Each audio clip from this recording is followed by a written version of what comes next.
Okay, Is it working? good morning, I think everyone. so, no? Good I morning. think it's working. Good morning, Jeremy. Good morning. Good morning, Job. So, change of format. We're going to be talking to the two guys here about the magazine. Going to be showing you some pictures of the magazine. It starts running automatically, I think. Yeah. I was told it wouldn't. Yeah, okay. From now on, it should run automatically. Yeah? Okay, cool. Okay. Well, if you don't know Fantastic Man, you have the opportunity to see it here. From my point of view, as someone that observes and looks at a lot of magazines, it's a very key magazine of this era that we're going through now, insofar as its role as reinventing the magazine in terms of what the scope of it is. As the introduction explained, it's reinvented the area into which it publishes, and I'm keen to dig into that and find out a little bit more about that, in particular how the design and content work together.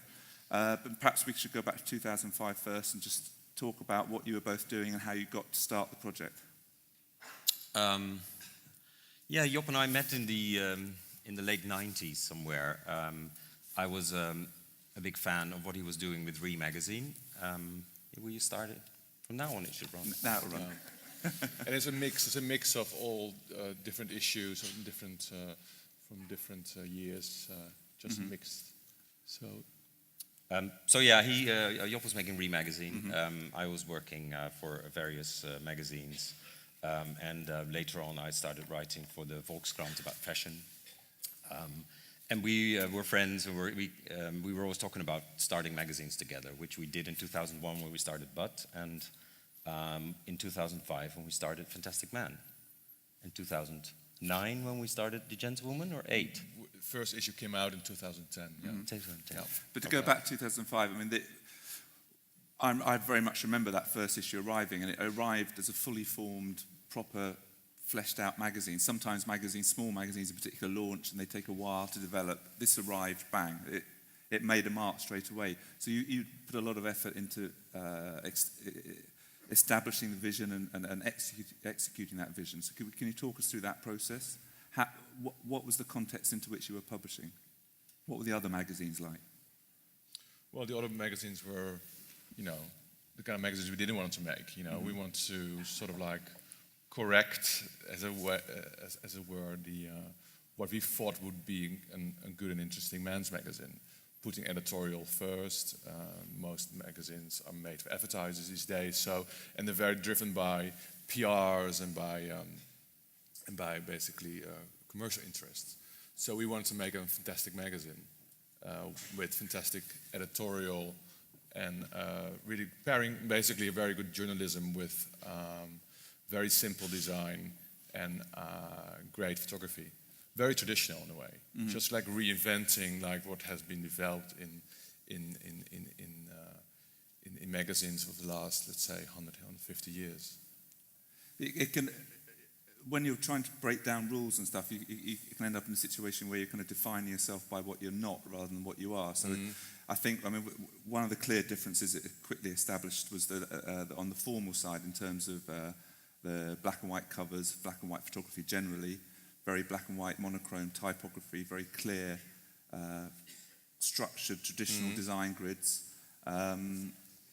But clearly, underlying that, there's more of a thought process in terms of what it would be as well within that. And it's not just what goes into it; it's the antecedents, the stuff that feeds into it from the past. Yeah. What were you looking at? What was the People are laughing because this is Carlo in the second issue of Fantastic Man. Actually, it is chronological, no? Yeah. This is actually not the slideshow that we were going to show, but somehow I didn't know that. So something.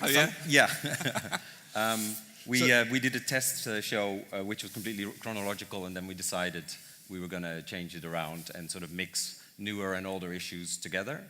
But somehow we're looking at the unedited version. The publishing theme and the dealing with unpreparedness. Yeah. A little bit, right? Yeah.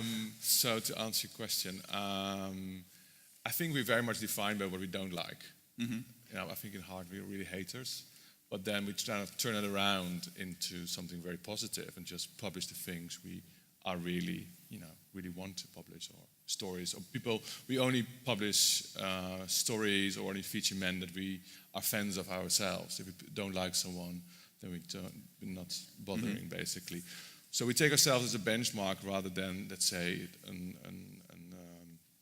fictitious target group or target reader. So I think in that sense we like the idea of really making a magazine which is a little bit provocative in its black and whiteness and being extremely textual, and not for nostalgic reasons, I think, much more from a... For readers' reasons. We always said that we want to make a magazine for readers. I mean, why would you make a magazine that only caters to advertisers, which is what a lot of magazines do, and it's so boring. So. But I think using black and white is for me it's a very a clear reference to post-punk and do-it-yourself and zine culture rather than being nostalgic and doing something which is about the 50s or the 30s or about. And what I also like about black and white is that everything becomes part of the same language, which in a way is the whole goal of the magazine, that the way it sounds, the way it's written, what it represents, the men we feature, the photography, everything is part of the same, let's say, visual the language is really, really strong, both verbally and visually. Even the name, Fantastic Man, that's quite a provocative name in relation to other men's magazines. Yeah. Was that the first name you came up with? Was that the... Well, it made us smile when we came up with it. It was so ridiculous to call a magazine Fantastic Man that I thought like, and you couldn't get it out of your head. So that was a really, we thought it sounded great because it sounded a bit off. Yeah. And then because it sounded. But that carries through, and as we see some of the spreads here, the language you use, the way in which you describe the people you're talking about. The fashion legend tells it all on a beautiful day. It's almost reverential. Yeah, I mean the magazine talks a little bit in a dialect or with a Dutch sort of. It can sound a little bit clumsy, which I always hear the British sort of like, because it's a kind of sort of language where they don't know exactly where it comes from. But it can be a little bit, how would you say, bloemrijk, as they say in Dutch, a bit flowery or a little bit exaggerated, or. Well, we also always like the idea of good manners, and not in a very again, not in an old-fashioned way, but it's quite nice to have a proper way of dealing with the people around you. We want to deal properly with the people we're interviewing. We're not very much into slagging off, and so that language is also very much a way to formalize things. We like to call Mr. Lang or Mr. Antonelli or Mr. Leslie, because there's a nice formality to it. And is this part of being a fantastic man? That's the being a mister lifestyle advice. Yeah, I think we were very interested in making a magazine that's also very formal, but then has a much more radical agenda, and there's a lot of irony under that formality, which is something I'm always like very fascinated by, like in music, people like the Pet Shop Boys, and yeah. Well, Holland is a very ironic country, isn't it? Is it? I don't know. I think I think the UK is very ironic. But it's totally ironic. Maybe, yeah. I mean, yeah. In a way, it's also, I'm always been very fascinated with Britain. I live in London these days, and also it has to do with the fact maybe also that I think it's very interesting, and people just always a little bit ironic, or there's always like, there's always a laugh at the end of. Yesterday, Nicholas Root did a presentation. I'm not sure either of you were here for that, but he described a very particular male outlook, which was fast cars, fast women, James Bond, guns, and that seems to me that the traditional men's magazine is that, and you're also proposing a different type of way of living to be a man. Is that? I mean, like here, Mr. Montana. Yeah. Yeah, that you couldn't be. Well, it kind of sums up everything that we're not. Yeah. Well, maybe because we make a very personal magazine and we're not particularly interested in cigars or fast cars or naked women. So, I mean, again, you And know, you've done Naked Men already, so... No, we haven't really done Naked Men. I mean, in the previous Butt magazine. in other publications, Yeah. we've looked at the concept of naked men. Yeah. But then making Bud magazine, we were very interested in making a magazine where guys don't undress but dress up. No, I mean most men's magazines are sort of constructed around, let's say, a lifestyle constructed like having lots of money and being aspirational in a very predictable way. And we're trying to be aspirational, telling stories about men that we admire, like I don't know, Helmut Lang or Rem Koolhaas or all the Anthony, all the people that we would love to feature in our magazine. In a way, it's a fanzine. You know, we're sort of championing the people that we like or admire and tell stories about them. And those stories are never really short, and but they're like quite elaborate and really delve deep into the subjects, having multiple interview sessions, and you know. And it's ridiculous to realize that that's a radical idea these days. I mean, you sort of, Yeah. we came to realize while making the first issue, or while starting to think about it, that magazines aren't really about people anymore, which I guess they were at some point in history. But you know, so yes, it's a radical idea to actually be interested in a person.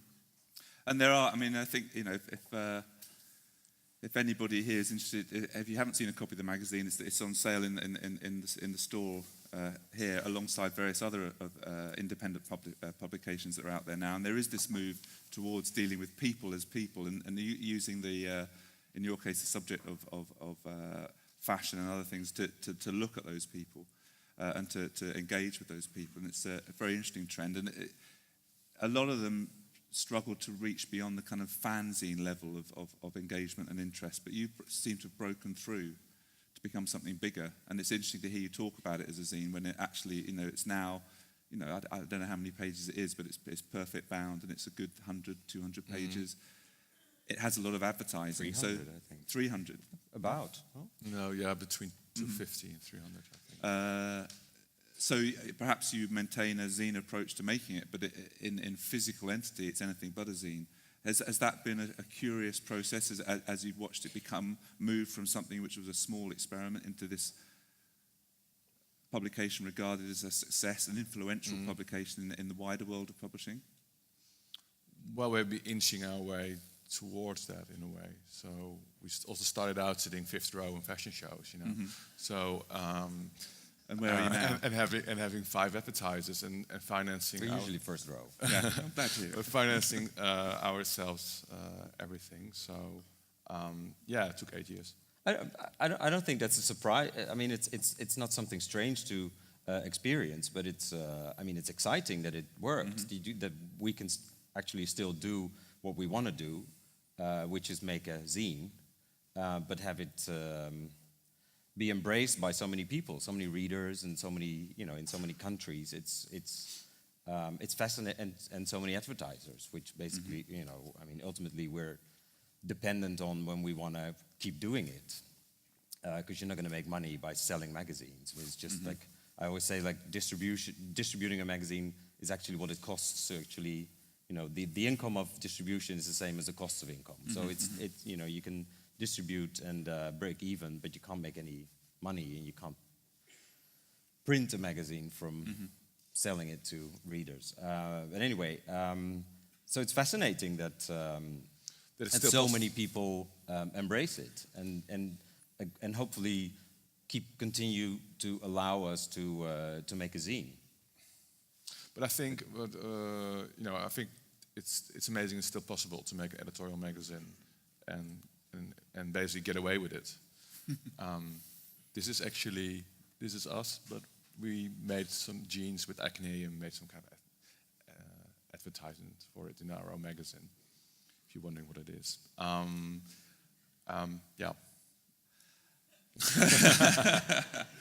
I'm just looking all the time at all issues, because I'm not a person that looks back all the time, so I'm seeing all this kind of old stuff I haven't looked at for a long time. Well, we're not going to make it to any recent issues, I think. No, which is a shame. But Well, you can try and flick faster. Well, this is it goes chronological, and this is actually the moment, this issue where the magazine got all of a sudden much bigger.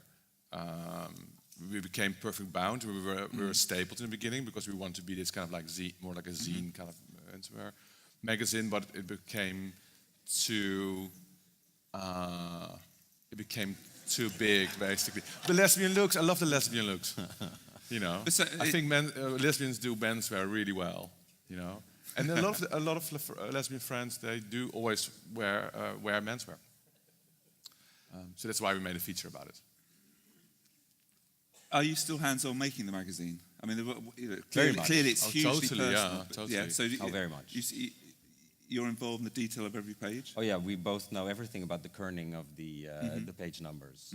And I mean, literally everything that's in the magazine, we've done. I mean, we don't write everything, obviously. We don't make everything. We don't shoot.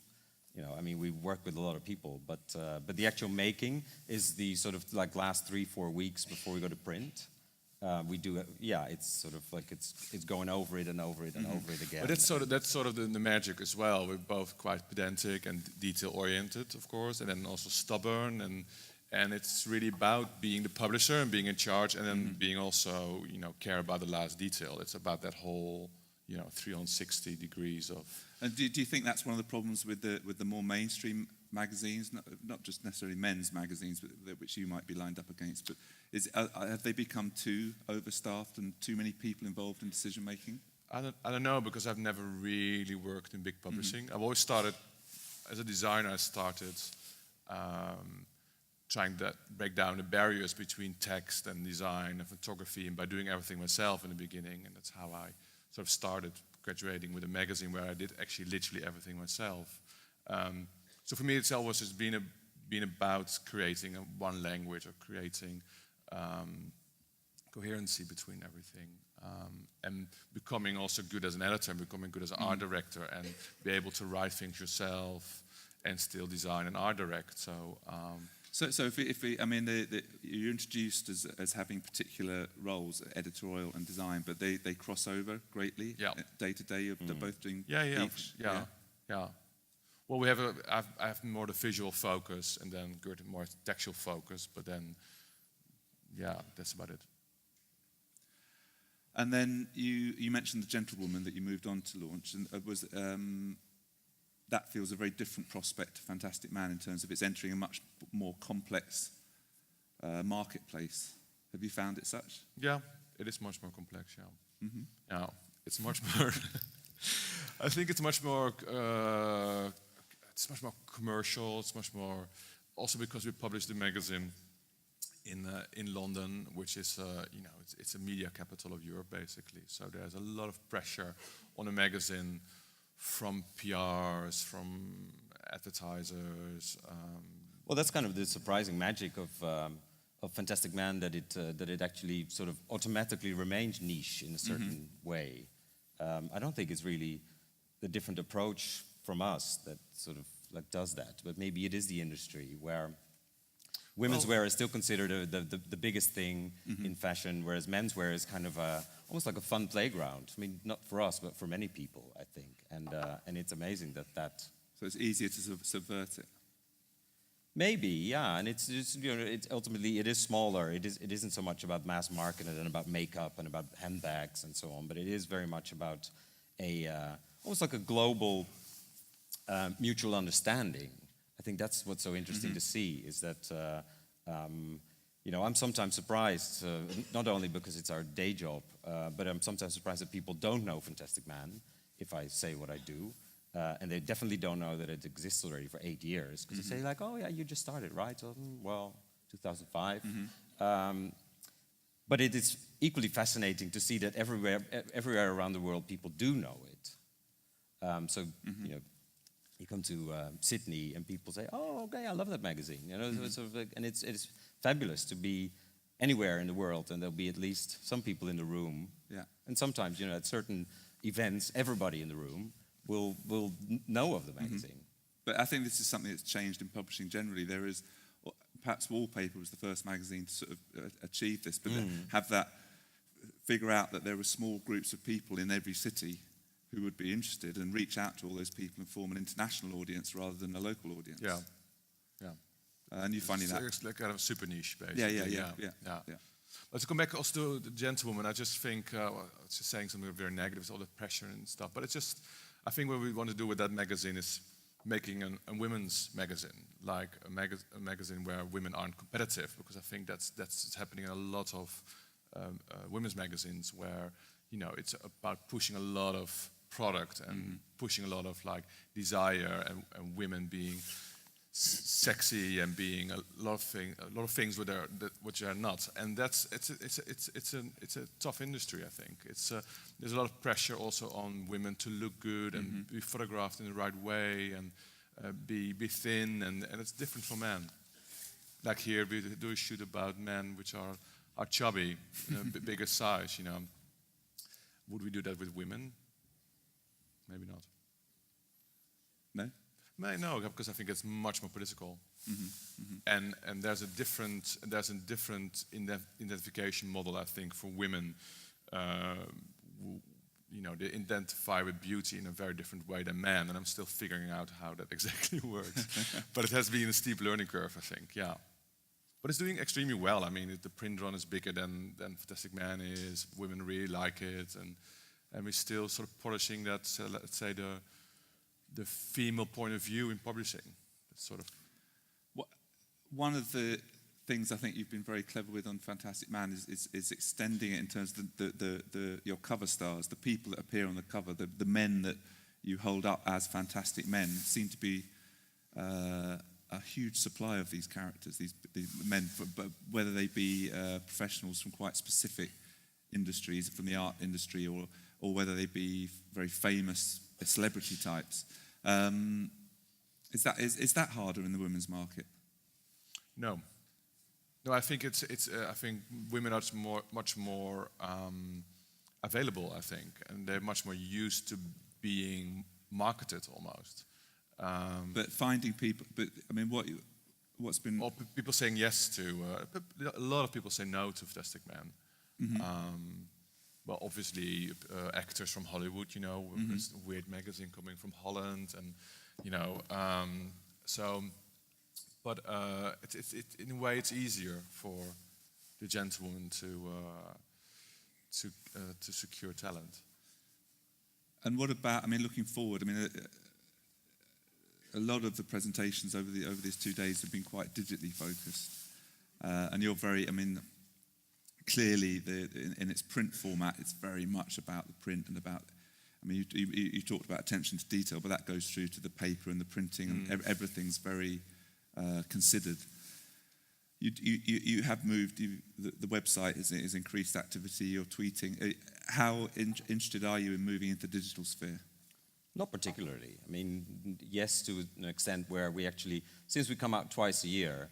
With the magazine, you kind of sometimes miss your own voice or miss the possibility to say things. So that's why we started the daily recommendation on Fantastic Man, where we just talk about things that we're interested in today, one thing per day, and not in the weekend, because it's actually quite nice to have 2 days off for everybody, I think, for readers included.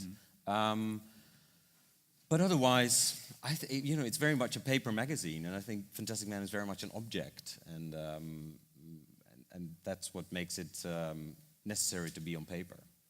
I think it's the magazine you read when you're not online, basically. You know, and when you had enough of, you know, emailing and googling and all that. So yeah, I think it's the antidote.